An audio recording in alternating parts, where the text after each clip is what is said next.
Hello dear students, welcome to the world Chemistan. आज हम अपने 12th के सिलेबस को रेगुलरली एंड प्रॉपरली स्टार्ट करने जा रहे हैं।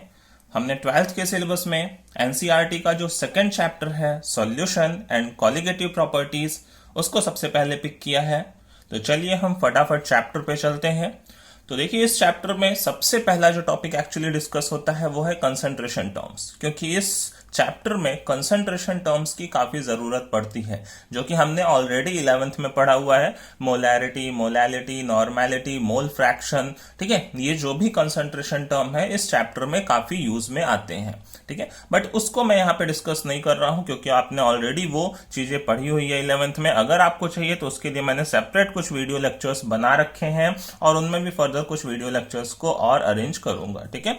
बट हम सबसे पहले यहाँ पे जो मेन टॉपिक है उस पे चले आते हैं। चैप्टर का जो मेन टॉपिक सबसे पहले स्टार्ट होता है वो सॉल्युबिलिटी आती है। ओके, सॉल्युबिलिटी में देखिए क्या होता है। एक सॉल्यूशन की अगर मैं बात करूं तो सॉल्यूशन में क्या है, अगर एक बाइनरी सॉल्यूशन है तो उसमें एक सॉल्यूट प्रेजेंट होता है, ठीक है, एक सॉल्यूट प्रेजेंट होता है और दूसरा क्या होता है, एक सॉल्वेंट होता है।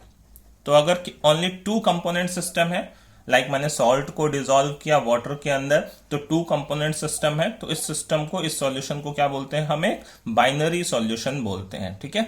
यहां से जो सॉल्यूशन बनेगा, सॉल्यूट प्लस सॉल्वेंट, ये जो सॉल्यूशन जनरेट होगा, इस सॉल्यूशन को हम नॉर्मली क्या बोलते हैं, बाइनरी सॉल्यूशन बोलते हैं। तो एक बाइनरी सॉल्यूशन की कंडीशन में, बाइनरी का मतलब क्या हुआ, केवल दो कंपोनेंट वहां पे प्रेजेंट है, एक सॉल्यूट है और दूसरा कौन है, सॉल्वेंट है। इसके अलावा भी और भी तरह के सॉल्यूशन हम कर सकते हैं जनरेट, जिसमें एक से ज्यादा तरह के सॉल्यूट प्रेजेंट हो सकते हैं, बट उसे हमें यहाँ इस चैप्टर में डिस्कस नहीं करना है। तो ध्यान दीजिए, बाइनरी सॉल्यूशन की कंडीशन में क्या होगा, सॉल्यूट का एक स्पेसिफिक अमाउंट क्या करेंगे, हम सॉल्वेंट के अंदर डिसॉल्व करेंगे, ठीक है। सॉल्युबल जो सॉल्यूट है उसका एक स्पेसिफिक अमाउंट इसके अंदर डिसॉल्व करेंगे। कब तक डिसॉल्व करेंगे, ठीक है, जब तक कि ये जो सॉल्यूशन है वो एक सैचुरेटेड सॉल्यूशन ना बन जाए। जैसे सपोज करिए, मैं एक एग्जांपल, मैंने कुछ वाटर लिया और इसके अंदर मैंने NaCl को डिसॉल्व करना स्टार्ट किया, ठीक है। नॉर्मली क्या होता है, जो स्मॉलर अमाउंट में हम लेते हैं वो सॉल्यूट होता है, जो लार्ज अमाउंट में लेते हैं वो सॉल्वेंट होता है, ठीक है। तो हमने इसके अंदर थोड़ा सा NaCl डाला, वो डिसॉल्व हो गया। तो अभी इसके अंदर जो NaCl प्रेजेंट है, इस स्पेसिफिक अमाउंट ऑफ सॉल्वेंट के अंदर जो NaCl प्रेजेंट है वो उसकी सॉल्युबिलिटी नहीं होगी। फिर हमने सपोज करिए थोड़ा और NaCl डिसॉल्व किया, वो भी डिसॉल्व हो गया। फिर थोड़ा और NaCl डिसॉल्व किया, वो भी डिसॉल्व हो गया। तो जब तक, ठीक है, NaCl डिसॉल्व होता जा रहा है, होता जा रहा है, होता जा रहा है, उसे करेंगे। फाइनली एक सिचुएशन ऐसी आएगी, ठीक है, इस रिएक्शन में क्या हो जाएगी, इक्विलिब्रिया अटेन हो जाएगी। मतलब अब इस सॉल्यूशन के अंदर और ज्यादा ये सॉल्यूट डिसॉल्व नहीं हो सकता। फिर उसके बाद कौन सा प्रोसेस होने लगेगा, क्रिस्टलाइजेशन का प्रोसेस होने लगेगा, ठीक है। तो अब इस कंडीशन में हम बोलेंगे कि जो भी अमाउंट हुआ है NaCl का डिसॉल्व वाटर के स्पेसिफिक अमाउंट में, वही उसकी सॉल्युबिलिटी है। ध्यान दीजिए, at a given temperature and pressure. यहां पे टेम्परेचर और प्रेशर को मेंशन करना जरूरी है, क्योंकि जो सॉल्युबिलिटी है वो मोस्टली डिपेंड करती है टेम्परेचर एंड प्रेशर के फैक्टर्स पे, ठीक है। तो जो भी सॉल्युबिलिटी की हम बात करते हैं वो किस पे बात करते हैं, एक पर्टिकुलर टेम्परेचर एंड प्रेशर पे बात करते हैं। तो देखिए फटाफट, मैंने डेफिनेशन ऊपर लिखी हुई है ऑलरेडी। क्या बोलता है कि solubility of a substance is its maximum amount. ध्यान दीजिए, सबसे पहले यहां पे बात आ रही है is its maximum amount. Maximum amount का मतलब क्या है कि सॉल्यूशन जो हो जाना चाहिए वो क्या हो जाना चाहिए, सैचुरेटेड हो जाना चाहिए। Maximum amount that can be dissolved in a specific amount of solvent. अब इस सॉल्वेंट को भी तो स्पेसिफाई करेंगे ना, कि कितने सॉल्वेंट के अंदर हमने सॉल्यूट को डिसॉल्व किया। अभी मैं सॉल्वेंट बढ़ा दूं तो जो सॉल्यूट का डिसॉल्यूशन है वो और बढ़ जाएगा, ठीक है। और लास्ट और मोस्ट इंपॉर्टेंट बात, at a specific temperature and pressure, ठीक है। तो नॉर्मली देखिए, हम जैसे सॉल्युबिलिटी की यूनिट में क्या लेते हैं, ग्राम पर लीटर, ठीक है, ग्राम पर लीटर, कि भाई इतने ग्राम NaCl है पर लीटर वाटर के अंदर, ठीक है। ऐसे ही मोल पर लीटर, ठीक है, मोल पर लीटर जिसको मोलैरिटी बोलते थे, मोल पर लीटर क्लियर है? तो इस तरीके यूनिट्स में क्या लेते हैं हम, सॉल्युबिलिटी की बात करते हैं, बट इस चैप्टर में ज्यादातर सॉल्युबिलिटी की बात करेंगे मोल फ्रैक्शन के टर्म में, ठीक है? मोल फ्रैक्शन जिसको हम एक्स से डिनोट करते थे। क्लियर है कि इतना मोल फ्रैक्शन डिसॉल्व है इस सॉल्यूशन के अंदर सॉल्यूट का। तो देखिए, वैसे तो देखें तो ये जो सॉल्यूशन है वो टोटल कितने टाइप का हो सकता है, सॉल्यूट प्लस सॉल्वेंट मिला के। लाइक सॉल्यूट जो हो सकता है वो भी सॉलिड, लिक्विड, गैस में से कुछ भी हो सकता है, ठीक है? सॉलिड, लिक्विड, गैस में से कोई भी सॉल्यूट हो सकता है, ठीक है? ऐसे ही प्लस में सॉल्वेंट की बात करूं तो वो भी सॉलिड, लिक्विड, गैस में से कोई भी हो सकता है। तो टोटल जो सॉल्यूशन बनाने की पॉसिबिलिटी आती है तो वो टोटल कितने टाइप के, 9 टाइप के, है ना? तीनों कॉम्बिनेशन ले सकते हैं, सॉलिड के साथ सॉलिड लिक्विड गैस, लिक्विड के साथ सॉलिड लिक्विड गैस, गैस के साथ सॉलिड लिक्विड गैस। तो टोटल 9 टाइप्स ऑफ सॉल्यूशन की पॉसिबिलिटी बनती है, 9 टाइप्स ऑफ सॉल्यूशन की पॉसिबिलिटी बनती है, ठीक है?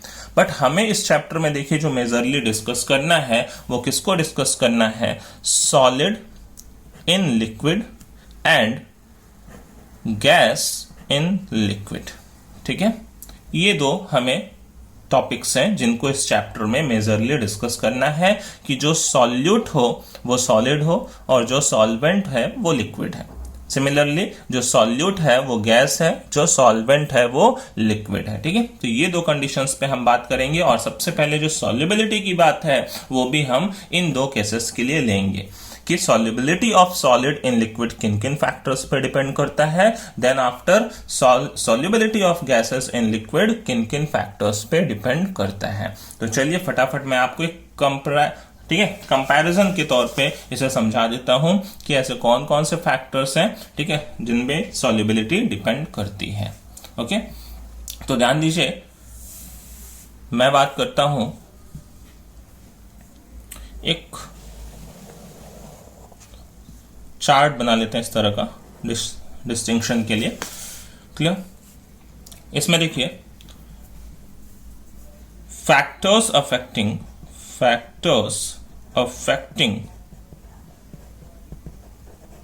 solubility of solids in liquid की बात करेंगे और अपोजिट साइड में उसी को कंपेयर करने के लिए गैस इन लिक्विड वाले केस से factors affecting solubility of gases in liquid को लेता हूं, gases in liquid को लेता हूं। क्लियर? तो देखिए, अगर मैं बात करूं फर्स्ट फैक्टर की, तो सबसे पहला जो फैक्टर यहां पे मैटर करता है वो nature of solute and solvent matter करता है। दोनों ही केसेस में उसको डिस्कस करेंगे हम, ठीक है? अब देखिए, हमने बहुत पहले से ये पढ़ रखा है, एक छोटा सा स्लोगन जो अपना देते हैं कि लाइक डिसॉल्व्स लाइक, ठीक है? जो जैसा है वो वैसे में ही घुलना चाहता है, ठीक है? जैसे मैं एक बात करूं कि पोलर सॉल्यूट है तो पोलर सॉल्वेंट में डिसॉल्व होगा, नॉन पोलर सॉल्यूट है तो नॉन पोलर सॉल्वेंट में डिसॉल्व होगा। फॉर एग्जाम्पल, अगर मैंने NaCl लिया हुआ है तो NaCl कैसा है, एक पोलर मॉलिक्यूल है, ठीक है? और पोलर मॉलिक्यूल किसके अंदर, पोलर सॉल्वेंट के अंदर डिसॉल्व होना पसंद करेगा। वाटर कैसा है, एक पोलर सॉल्वेंट है, तो यहाँ पे फिजिबिलिटी क्या होगी, काफी अच्छी होगी।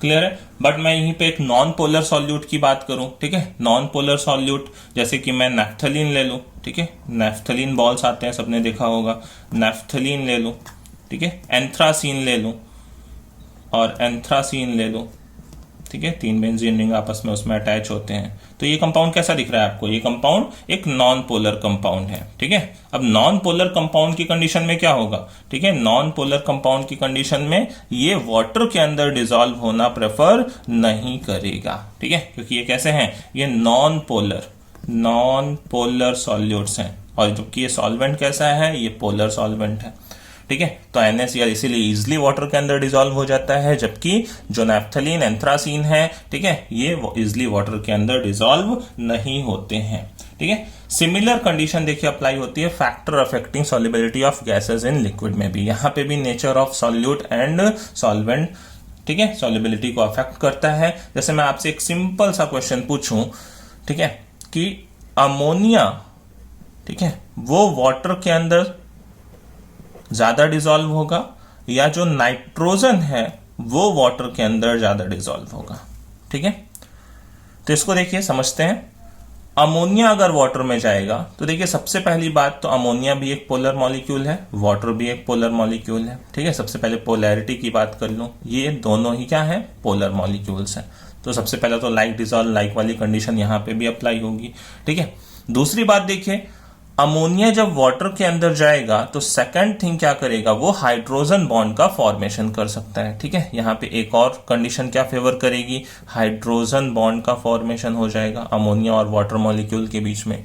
एक और कंडीशन देखिए, अमोनिया वाटर के अंदर जाके उससे रिएक्ट करके अमोनियम हाइड्रोक्साइड भी बना सकता है, NH4OH भी बना सकता है, ठीक है। तो देखिए एक तो ये कंडीशन, दूसरी ये कंडीशन, तीसरी ये कंडीशन, इन तीनों कंडीशंस की वजह से इसकी सॉल्युबिलिटी क्या होगी अमोनिया की वाटर के अंदर, बहुत ही हाई होगी। बात को समझ पा रहे हैं? ओके।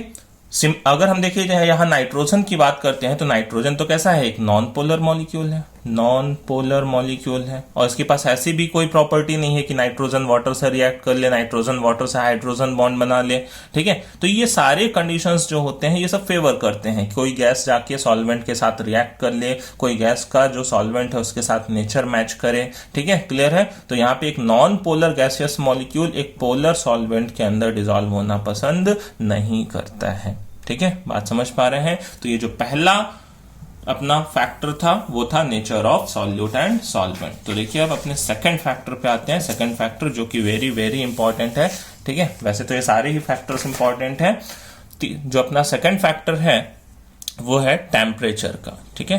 फिर से मैं यहाँ पे लाइन ड्रॉ कर देता हूं, ठीक है। इधर ध्यान दीजिएगा, अपने पास कौन सा था, सॉलिड इन लिक्विड के लिए बात कर रहे थे और यहां पे बात कर रहे थे गैस इन लिक्विड के लिए, ठीक है। तो देखिए अब मैं सेकंड फैक्टर की बात करूं, यहां पे सेकंड फैक्टर है हमारे पास जो कि सॉल्युबिलिटी को अफेक्ट करता है, वो है टेम्परेचर, टेम्परेचर, ठीक है। टेम्परेचर से सॉल्युबिलिटी काफी अफेक्ट होती है। तो ध्यान दीजिए मैंने कहा कि इक्विलिब्रियम मेंटेन होता है, जो भी हमारे पास सॉल्यूट है, ठीक है, प्लस जो भी हमारे पास सॉल्वेंट है और इनसे बन रहा है सॉल्यूशन। ये रिएक्शन क्या होती है, इक्विलिब्रियम कंडीशन में होती है। अब इस इक्विलिब्रियम कंडीशन को अगर मैं देखूं तो ये इक्विलिब्रियम कंडीशन दो तरीके का हो सकता है, ठीक है। ये एंडोथर्मिक भी हो सकता है, जो डिसोल्यूशन का प्रोसेस है वो एंडोथर्मिक भी हो सकता है, और डिसोल्यूशन का प्रोसेस एक्सोथर्मिक भी हो सकता है। तो ली शटेलियर प्रिंसिपल को याद करें, ठीक है। ली शटेलियर प्रिंसिपल सबने 11th में पढ़ा होगा। ली शटेलियर प्रिंसिपल को अगर हम याद करें, ठीक है, तो अगर कहता है कि जो डिसोल्यूशन का प्रोसेस है, इफ डिसोल्यूशन प्रोसेस एंडोथर्मिक, ठीक है। पहली कंडीशन लेते हैं एंडोथर्मिक, मतलब डेल्टा एच की वैल्यू कैसी है, पॉजिटिव। तो देखिए एंडोथर्मिक प्रोसेस में टेम्परेचर बढ़ाना क्या करता है, रिएक्शन को फेवर करता है, ठीक है। तो अगर यहां पे टेम्परेचर को इंक्रीज करेंगे तो सॉल्युबिलिटी की वैल्यू क्या होगी, इंक्रीज होगी, सॉल्युबिलिटी भी इंक्रीज होगा, ठीक है। सॉल्युबिलिटी LITY, क्लियर, इंक्रीज होगा। जबकि अगर मैं बात करूं कि अगर ये जो अपना इक्विलिब्रिया है वो अगर एक्सोथर्मिक है तो वहां पे टेम्परेचर को बढ़ाना फेवर नहीं करेगा, ठीक है। हमें पता है जहां पे एंडोथर्मिक रिएक्शन होती है टेम्परेचर बढ़ाना, क्योंकि भाई वहां तो टेम्परेचर चाहिए, वहां टेम्परेचर चाहिए तो टेम्परेचर बढ़ाना उस प्रोसेस के लिए क्या होगा, फेवरेबल होगा, और वहां पे टेम्परेचर बढ़ाने पे सॉल्युबिलिटी बढ़ेगी। लेकिन अगर कोई डिसोल्यूशन का प्रोसेस एक्सोथर्मिक है, ठीक है, ये दोनों में से कोई भी पॉसिबल हो सकता है, वो डिपेंड करता है nature of solute and solvent पे। तो अगर हमारे पास एक्सोथर्मिक प्रोसेस है तो टेम्परेचर बढ़ाना वहां पे फेवरेबल नहीं होगा, और वहां पे टेम्परेचर बढ़ाने पे सॉल्युबिलिटी क्या होगी, वो डिक्रीज होगी, ठीक है। तो ध्यान रखिएगा यहां पे रिएक्शन के नेचर पे डिपेंड करेगा। मैं बात करता हूं फिर गैसेस इन लिक्विड में टेम्परेचर की डिपेंडेंसी। देखिए क्या होता है, इन जनरल इन जनरल, ये बात ध्यान रखिएगा, in general dissolution of gases in liquid is exothermic. ठीक है, एक्सोथर्मिक प्रोसेस होता है ये। वहां पे हमने कहा कि भाई दोनों में से कोई भी हो सकता है, लेकिन अगर गैसेस की केस में बात करें तो जो गैसेस का डिसोल्यूशन होता है इन लिक्विड, ठीक है, वो कैसा होता है, वो एक्सोथर्मिक नेचर का होता है। मतलब यहाँ पे मोस्ट ऑफ केसेस में, या बोलो तो 99.99% केसेस में जो डेल्टा एच की वैल्यू होती है वो कैसी होती है, निगेटिव होती है। ठीक है, तो अगर डेल्टा एच की वैल्यू निगेटिव है तो टेम्परेचर बढ़ाने पे, ठीक है, टेम्परेचर बढ़ाने पे यहाँ पे सॉल्युबिलिटी क्या होती है, ऑलवेज सॉल्युबिलिटी वो डिक्रीज होती है। वैसे भी हम सोच सकते हैं कि ठीक है, हमने सपोज करिए ये लिक्विड लिया है, इसके ऊपर क्या है, ये गैसियस मॉलिक्यूल्स हैं, ये गैसियस मॉलिक्यूल्स इसके अंदर डिसॉल्व हो रहे हैं। ठीक है, इसके अंदर डिसॉल्व हो रहे हैं, तो इसके अंदर जब ये डिसॉल्व होंगे और तुमने जाके नीचे से टेम्परेचर बढ़ा दिया तो उन्हें क्या मिल जाएगी, काइनेटिक एनर्जी मिल जाएगी, और वो काइनेटिक एनर्जी लेके फिर वापस से क्या हो सकते हैं, वहां से रिलीज हो सकते हैं। ठीक है, बात को समझ पा रहे हो। यहाँ पे देखिए एक और फैक्टर की हम बात कर ले, जब ये ऊपर गैसियस फेज में थे, ठीक है, जो सॉल्यूट थे वो गैसियस फेज में थे, जब वो इस सॉल्वेंट के अंदर आए तो वो आपस में क्या होंगे, कंडेंस होंगे। तो जो उनकी एंट्रोपी की वैल्यू है, जो उनका रैंडमनेस है डेल्टा एस, वो भी कैसा होगा, वो भी निगेटिव होगा। बात को समझ रहे हैं भाई, ऊपर गैसियस फेज में, इस गैसियस फेज में रैंडमनेस ज्यादा था, लेकिन जब वो इस सॉल्वेंट के अंदर आएगा तो उसका रैंडमनेस कम हो जाएगा। और एंट्रोपी क्या है, रैंडमनेस का मेजरमेंट होता है। ठीक है, तो उसका जो रैंडमनेस है वो कम होने पे डेल्टा एस की वैल्यू क्या है, मतलब निगेटिव है। अब बात करूं मैं Gibbs energy change delta G की, delta G is equal to delta H minus T delta S. ये हमने पढ़ा हुआ है 11th। ठीक है, कौन से चैप्टर में, थर्मोडाइनमिक्स। ठीक है, थर्मोकेमिस्ट्री। तो ध्यान दीजिए, अगर मुझे किसी भी प्रोसेस को फिजिबल करना होता है तो उसके लिए डेल्टा जी का क्या होना, निगेटिव होना क्या होता है, वो फेवर करता है। ठीक है, अगर डेल्टा जी निगेटिव है तो प्रोसेस की स्पॉन्टेनिटी को फेवर करता है। अब यहां देखिए डेल्टा एच का साइन क्या है, निगेटिव है।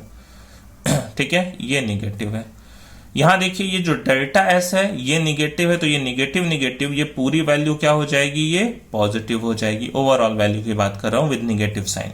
ठीक है, तो अब देखिए अगर मुझे इस प्रोसेस को फेवरेबल बनाना है तो देखिए क्या होना चाहिए, जो डेल्टा एच की वैल्यू होनी चाहिए वो डोमिनेट करनी चाहिए टी डेल्टा एस के ऊपर, तभी तो ये ओवरऑल निगेटिव आएगा। ध्यान दीजिए, निगेटिव ज्यादा होगा इस पॉजिटिव से, तभी तो ये डेल्टा जी निगेटिव आएगा।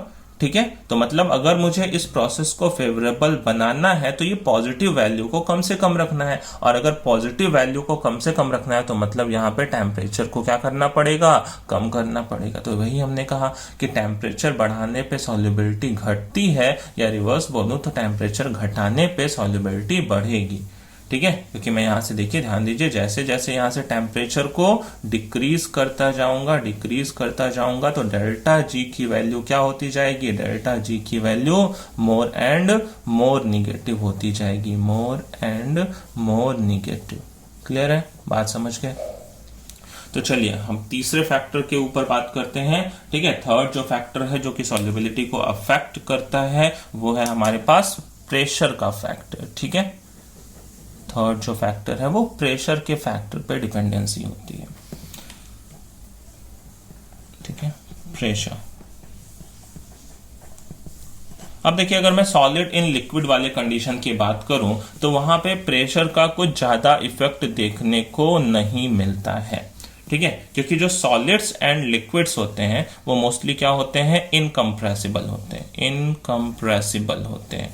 ठीक है, तो अगर वो इनकम्प्रेसिबल हैं, ठीक है, तो प्रेशर को डालने का वहां पे कोई इफेक्ट देखने को मिलने वाला नहीं है। प्रेशर का जो मेजर रोल आता है वो किस में आता है, वो solubility of gases in liquid के कंडीशन में आता है। ठीक है, क्योंकि गैसेस क्या होते हैं, हाईली कंप्रेसिबल होते हैं, और वहां पे हमने अगर प्रेशर को इंक्रीज किया है तो गैसेस कंप्रेस होंगी। ठीक है, और वो जाके लिक्विड के सरफेस पे टच करेंगी।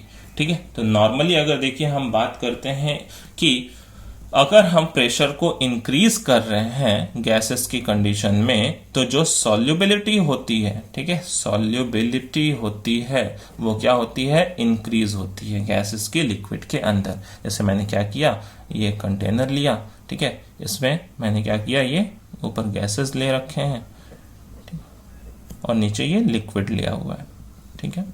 अब यहां से मैंने इसके ऊपर कुछ प्रेशर अप्लाई किया, ये W1, ठीक है, ये W1 प्रेशर अप्लाई किया।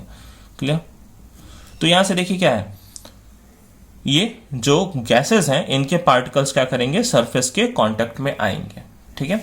अब यहीं पे मैंने अगर प्रेशर को बढ़ा दिया, ठीक है, यहां पे मैंने प्रेशर को इंक्रीज कर दिया, मतलब और ज्यादा वेट लगा दिया, ठीक है, एक W1 वेट रख दिया, एक W2 वेट रख दिया, एक W3 वेट रख दिया, ठीक है, ये W3 वेट रख दिया। तो ये जो सपोज करिए पिस्टन लगाया हुआ था मैंने, ठीक है, ये मूव डाउन होगा, ठीक है, और ये कंडीशन यहाँ कुछ नीचे आ जाएगी। तो जो गैसेस के पार्टिकल्स हैं वो ज्यादा कांटेक्ट में आएंगे, अब किसके, लिक्विड के, ठीक है, बात को समझ पा रहे हैं, ठीक है। तो ज्यादा प्रेशर अप्लाई करने पे कांटेक्ट इंक्रीज होता है और जो गैसेस की सॉल्युबिलिटी होती है वो लिक्विड के अंदर इंक्रीज होती है। जैसे हमने सबने देखा होगा थम्स अप, कोका कोला की बॉटल्स में क्या होता है, प्रेशर को इंक्रीज करके वो क्या होते हैं, जो CO2 गैसेस होते हैं उनको हम डिजोल्व रखते हैं सोडा वाटर के अंदर, कार्बोनेटेड बेवरेजेस के अंदर, ठीक है। तो एक सीधी सी बात समझिए, प्रेशर को इंक्रीज करने पे सॉल्युबिलिटी क्या होगी, इंक्रीज होगी, ठीक है। अब देखिए इसी चैप्टर में ये प्रेशर वाले टॉपिक को, प्रेशर ऑफ, ठीक है, प्रेशर का जो फैक्टर है solubility of gases in liquid के ऊपर, उसी को डिटेल में डिस्कस किया गया है थोड़ा। इसी के ऊपर एक लॉ है हमारे पास, हेनरीज लॉ, ठीक है। तो चलिए अब हम हेनरीज लॉ को डिस्कस कर लेते हैं, ठीक है। सबसे पहले मैं एक छोटा सा स्टेटमेंट लिख देता हूं आपके लिए। कहता है, at a constant temperature solubility of a gas, solubility of a gas in liquid is directly proportional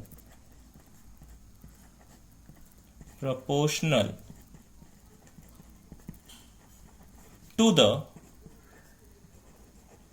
partial pressure of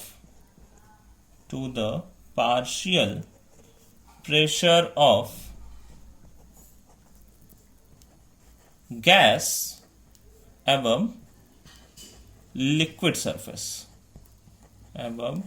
liquid surface, तो ध्यान दीजिए स्टेटमेंट में हम क्या बोल रहे हैं, एट अ कांस्टेंट टेम्परेचर। सबसे पहले कांस्टेंट टेम्परेचर, क्योंकि मैंने कहा ऊपर सॉल्युबिलिटी जो है वो टेम्परेचर डिपेंडेंट है, टेम्परेचर को बार बार चेंज करते रहेंगे तो सॉल्युबिलिटी की वैल्यू क्या होती रहेगी, बार बार चेंज होती रहेगी। तो at a constant temperature solubility of a gas in liquid, ध्यान दीजिए कौन सी सॉल्युबिलिटी की बात कर रहे हैं, गैस इन लिक्विड। जो हेनरीज लॉ है वो किसके लिए है, गैस की सॉल्युबिलिटी लिक्विड के अंदर के लिए, ठीक है, is directly proportional to the partial pressure of gas, ठीक है। आई होप आपने पार्शियल प्रेशर का टॉपिक पढ़ा होगा गैसेस स्टेट के चैप्टर में, जो कि 11th में था। To the partial pressure of gas above liquid surface. जैसे कि सपोज करिए मैं एक कंटेनर लेता हूं, ठीक है, इस कंटेनर के ऊपर क्या है, ये हमने कंटेनर में एक सॉल्वेंट ले रखा है और इस सॉल्वेंट के ऊपर एक गैसेस मिक्सचर प्रेजेंट है। एक गैस भी हो सकता है, एक से ज्यादा गैसेस भी हो सकते हैं। सपोज करिए मैंने एक से ज्यादा गैसेस को ले लिया, ओके। ये कुछ ब्लू कलर के पार्टिकल्स हैं, लाइक एयर ही लिया है, उसमें ऑक्सीजन, नाइट्रोजन ये सब प्रेजेंट होगा, तो इसमें बहुत सारे गैसेस प्रेजेंट है। तो ये आके इस लिक्विड के अंदर डिसॉल्व होना चाहते हैं। तो इन गैसेस मिक्सचर में क्या होगा, हर एक गैस का अलग अलग अपना क्या होगा, पार्शियल प्रेशर होगा, ठीक है। हर एक गैस का अपना अपना क्या होगा, पार्शियल प्रेशर होगा। तो जो गैसेस की सॉल्युबिलिटी है गैसेस की solubility in a particular liquid in a particular solvent at a constant temperature, वो किसके डायरेक्टली प्रोपोर्शनल है? इनके पार्शियल प्रेशर की, जो कि ये ऊपर से लगा रहे हैं इस लिक्विड के सरफेस के ऊपर, उसके डायरेक्टली प्रोपोर्शनल है। ठीक है, इसी को देखिए हेनरी एक दूसरे तरीके से भी बोलता है रिवर्स में, कि जो partial pressure of the gases है वो किसके डायरेक्टली प्रोपोर्शनल है? Mole fraction of the gas in the solution. ठीक है, ध्यान दीजिए। अब हम बात कर रहे हैं कि जितना ज्यादा अमाउंट प्रेजेंट होगा गैस का लिक्विड के अंदर, वो प्रेशर के डायरेक्टली प्रोपोर्शनल होगा। या मैं देखो ऐसा भी बोल सकता हूं कि जितना ज्यादा अमाउंट डिसॉल्व हुआ होगा गैस का, उतना ही हाई उसका क्या रहा होगा? पार्शियल प्रेशर रहा होगा। वाइस वर्सा दोनों बातें सही हैं कि भाई जितना पार्शियल प्रेशर दिया उतना गैस इसके अंदर डिसॉल्व हुई। अब जितना गैस डिसॉल्व हुई होगी उतना ही ज्यादा तो ऊपर क्या रहा होगा? पार्शियल प्रेशर रहा होगा। तो देखिए हेनरी उसी को इस तरीके से रिप्रेजेंट करता है, P is directly proportional to x। ध्यान दीजिए यहाँ पे x किसकी बात कर रहे हैं हम? x है मोल फ्रैक्शन। मोल फ्रैक्शन को x से डिनोट करते थे, मोल फ्रैक्शन, बट ध्यान दीजिए किसके मोल फ्रैक्शन की बात कर रहे हैं? Mole fraction of gas. ठीक है, ये नोट करने वाली बात है। ये किसकी मोल फ्रैक्शन की बात कर रहे हैं? यहाँ पे x जो है मोल फ्रैक्शन ऑफ गैस।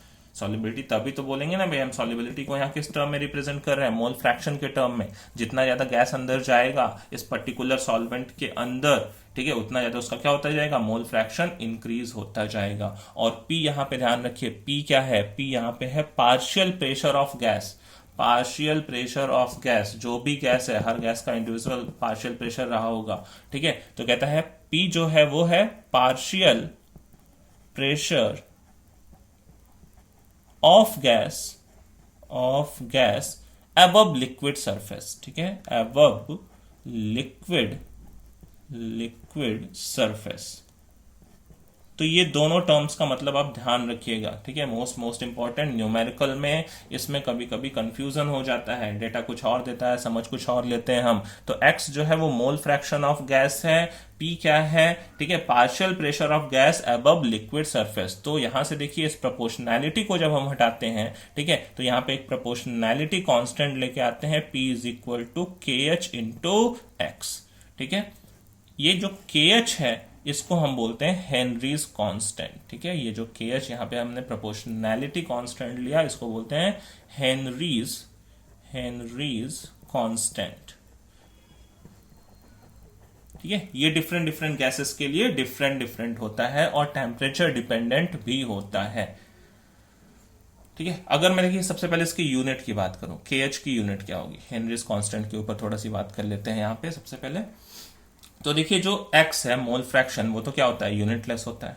तो जो kh की जो यूनिट होगी वो क्या होगी? प्रेशर की यूनिट होगी। तो अगर मैं हेनरीज कांस्टेंट kh की बात करता हूं, ठीक है, हेनरीज कांस्टेंट kh की बात करता हूं, तो जिसकी यूनिट होगी वो इक्वल क्या होगी? यूनिट ऑफ प्रेशर होगी, यूनिट ऑफ p।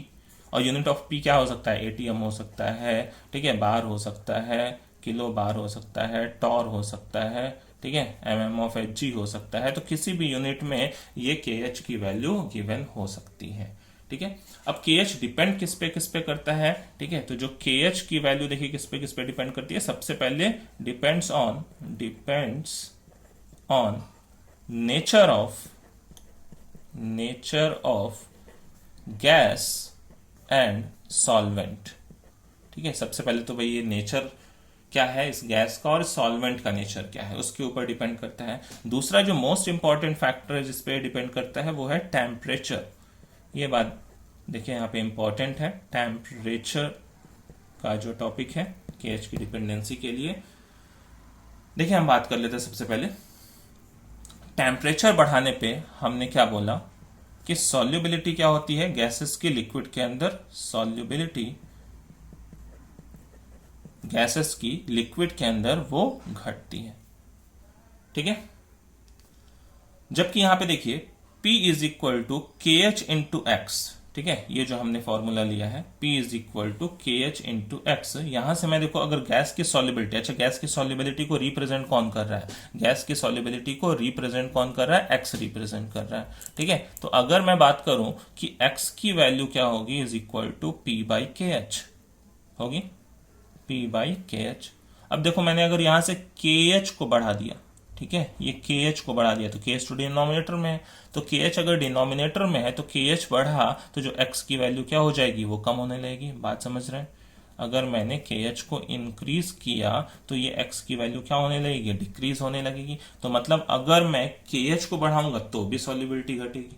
बात समझ रहे हैं? एक तो टेम्परेचर बढ़ाने पे भी सॉल्युबिलिटी घटती थी, एंड दूसरा हमने कहा कि अगर मैं KH को इंक्रीज करूंगा तो भी सॉल्युबिलिटी डिक्रीज होगी।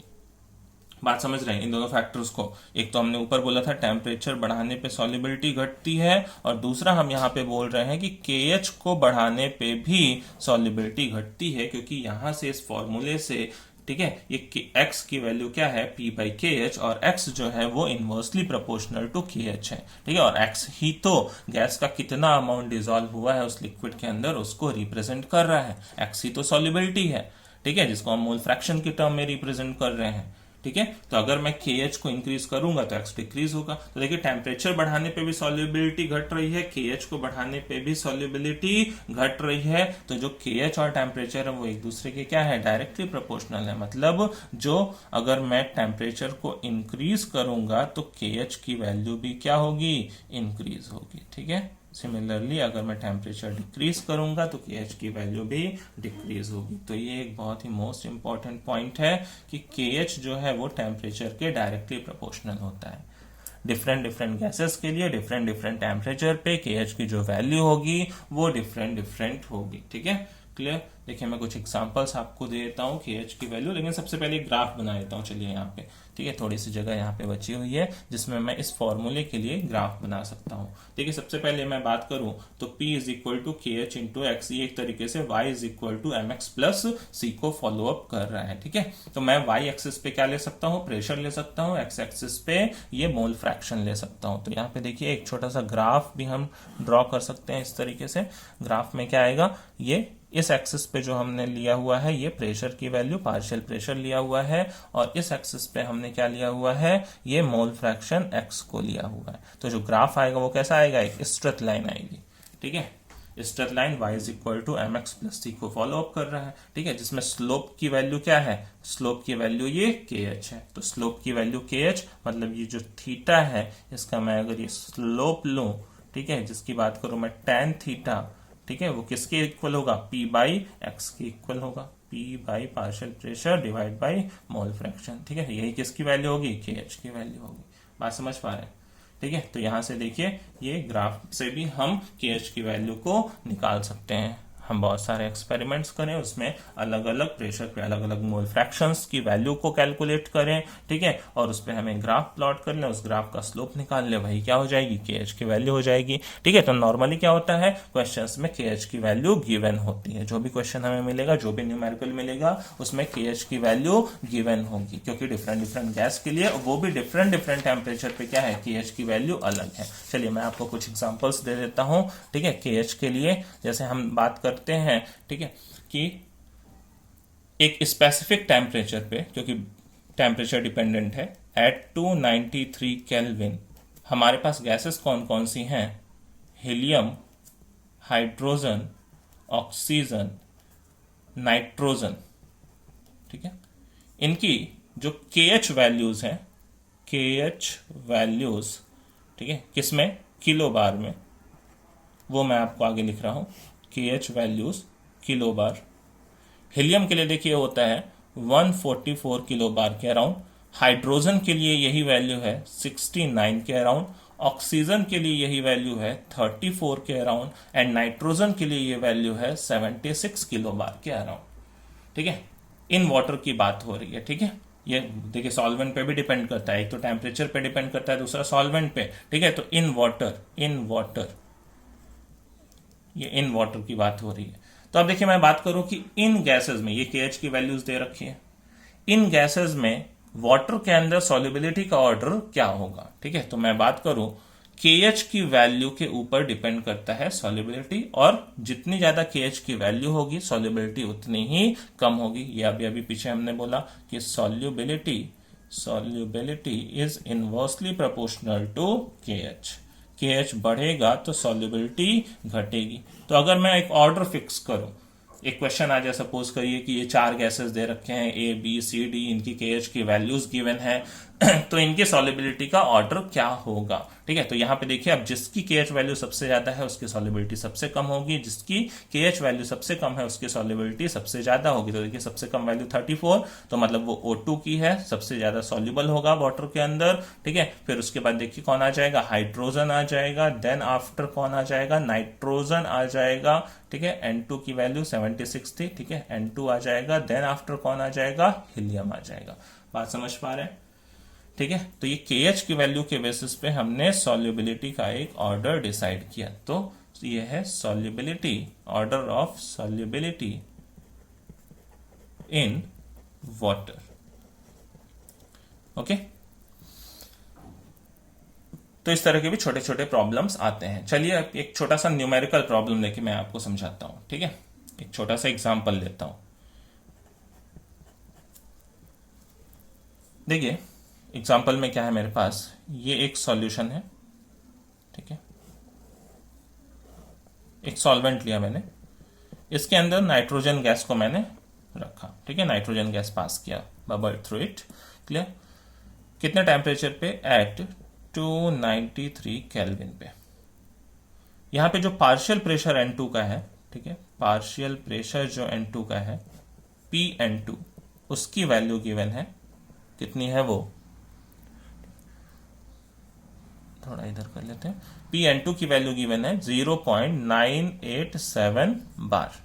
ठीक है, 987 बार। और इसके लिए KH की वैल्यू भी गिवन है, KH की वैल्यू नाइट्रोजन के लिए गिवन है।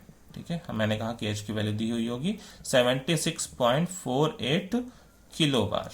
ओके, ठीक है, ये क्वेश्चन में हमें गिवन है 76.48 किलो बार। क्लियर? अब देखिए क्वेश्चन क्या पूछता है कि मैंने अगर यहां पे 1 लीटर वाटर लिया हुआ है, मैंने अगर यहां पे 1 लीटर वाटर लिया हुआ है, ये जो सॉल्वेंट है ये 1 लीटर लिया हुआ है, तो कितने मिली मोल्स नाइट्रोजन के इसके अंदर डिसॉल्व होंगे इन दिस गिवन कंडीशन। ठीक है, मिली मोल्स पूछ रहा है, मोल्स नहीं मिली मोल्स पूछ रहा है। ठीक है, ऑफ नाइट्रोजन इन, ठीक है, इन किसमें, 1 लीटर H2O। ठीक है, 1 लीटर वाटर के अंदर कितने मिली मोल्स ऑफ नाइट्रोजन डिसॉल्व होंगे। बात समझ में आ गई? हमें इस गैस का पार्शियल प्रेशर दिया हुआ है, KH की वैल्यू दी हुई है, टेम्परेचर एक पर्टिकुलर फिक्स किया हुआ है, सॉल्वेंट का अमाउंट दिया हुआ है। अब इस पर्टिकुलर कंडीशन में इस गैस की सॉल्युबिलिटी इस वाटर के अंदर कितनी होगी वो पूछ रहा है हमसे मिली मोल्स में। ठीक है, तो चलिए फटाफट इसको सॉल्व करते हैं। हेनरीज लॉ यहाँ पे अप्लाई हो सकता है। क्लियर? तो देखिए यहाँ पे हमने क्या कहा, पार्शियल प्रेशर दिया हुआ है, KH दिया है, तो सबसे पहले इस गैस का इस लिक्विड के अंदर क्या निकल सकता है, मोल फ्रैक्शन निकाल सकते हैं। तो देखिए फॉर्मूला अप्लाई करते हैं जो कि अभी हमने पढ़ा, P is equal to KH into x. तो यहाँ पे देखिए पार्शियल प्रेशर की जो वैल्यू दे रखी है, ठीक है, पार्शियल प्रेशर की जो वैल्यू है वो कितनी है हमारे पास, 0.987 बार में है, ध्यान दीजिएगा, जबकि जो KH है वो किलो बार में है। ठीक है, तो उसको भी बार में कन्वर्ट करेंगे। ठीक है, तो बार में कितना हो जाएगा, 76.48 इंटू 10⁻3। ठीक है, किलो बार से बार में कन्वर्ट कर लिया, इंटू एक्स। एक्स किसका है, ये नाइट्रोजन का है, मोल फ्रैक्शन ऑफ नाइट्रोजन। तो यहां से देखिए एक्स N2 की वैल्यू अगर हम निकालेंगे तो ये हो जाएगा कितना, 0.987 divided by that much value 76.48 into 10⁻3। इसको सॉल्व करेंगे तो देखिए अप्रोक्सीमेटली वैल्यू क्या हो जाएगी, 71, 1.2 टाइम के अराउंड जाएगा। ठीक है, 1.29 इंटू 10⁻⁻5। इसको आप सॉल्व कर सकते हैं। ठीक है, अब देखिए ये क्या है, ये मोल फ्रैक्शन मिला हमसे, मोल फ्रैक्शन नहीं पूछ रहा है हमसे, मिली मोल्स ऑफ नाइट्रोजन पूछ रहा है कि इस वाटर के अंदर कितने मिली मोल्स डिसॉल्व हुए। तो अब देखिए वही मैंने कहा कि इस चैप्टर में थोड़े से हमें कंसंट्रेशन टर्म्स की जरूरत पड़ेगी, और फिर यहाँ पे अब हमें क्या, मोल फ्रैक्शन को याद करना पड़ेगा। मोल फ्रैक्शन सोचिए कैसे करेंगे, mole fraction of N2, x N2 की वैल्यू लिखूं तो मैं क्या लिख सकता हूं, mole of nitrogen divided by mole of nitrogen plus mole of water. But यहां पे देखिए क्या है, नाइट्रोजन के बहुत कम मोल वाटर के अंदर डिसॉल्व होंगे, तो एक्स N2 को मैं क्या कर सकता हूं, निग्लेक्ट कर सकता हूं। ये वाला टर्म मैं यहां से निग्लेक्ट कर सकता हूं, तो इसको मैं क्या लिख सकता हूं, क्योंकि ये वैल्यू बहुत छोटी आएगी। ठीक है, तो NN2 डिवाइडेड बाई NH2। अब ये NH2 कहाँ से मिलेगा, उसी के लिए तो देखिए क्या दिया हुआ है 1 लीटर, और 1 लीटर के अंदर वाटर के कितने मोल होते हैं 55.55। 1 लीटर पता है आपको, है ना, 1 लीटर में 1000 ग्राम वाटर की, ठीक है, मोलर मास की वैल्यू 18, उससे डिवाइड करेंगे 1000 डिवाइडेड बाई 18। वाटर का जो मोलैरिटी आता है वो कितना आता है 55.55 आता है, 11th में हमने पढ़ा हुआ है, ठीक है। तो 1 लीटर में वाटर के कितने मोल प्रेजेंट होते हैं 55.55। ओके, तो चलिए हम यहाँ पे फटाफट वैल्यूज को रख देते हैं। हमने xN2 की वैल्यू निकाली हुई है 1.29 into 10 to the power -5। NN2 की वैल्यू हमें निकालनी ही है, डिवाइडेड बाय देखिए क्या हो जाएगा 55.55। ये वैल्यू कैसे आई, ठीक है, तो ये वैल्यू इस तरीके से आई 1000 gram divided by 18। 1 litre water मतलब कितना हुआ 1000 ग्राम डिवाइडेड बाई 18, ठीक है। ये वाटर के मोल आ जाते हैं 55.55, ठीक है, क्लियर है। तो अब देखिए यहां से निकल के आ सकता है NN2 की वैल्यू, ठीक है, NN2 नाइट्रोजन के मोल्स, उसको मिली मोल्स में भी कन्वर्ट करना पड़ेगा, ठीक है। NN2 की वैल्यू कितनी हो जाएगी, चलिए इसका मल्टीप्लाई करेंगे तो ये अराउंड आ जाएगा 7.16 इंटू 10 टू द पावर -4, और इसको अगर मैं एक पॉइंट पीछे ले लूं तो ये हो जाएगा 0.716, ठीक है। ये क्या है इंटू 10 टू द पावर -3 मोल, ठीक है। अब इसको मिली मोल, तो 10 टू द पावर -3 मोल को ही क्या बोलेंगे मिली मोल में कन्वर्ट कर लेंगे, 0.716 मिली मोल्स हो जाएंगे, क्लियर है। आई होप आप बात को समझ गए होंगे। तो नेक्स्ट वीडियो लेक्चर में हम लेके आते हैं बहुत ही इंपॉर्टेंट टॉपिक राउल्ट्स लॉ, उसमें कुछ और अगर इससे रिलेटेड क्वेश्चंस होंगे तो वो भी कर सकते हैं, ठीक है। तो तब तक आप पढ़ते रहिए, टेक केयर।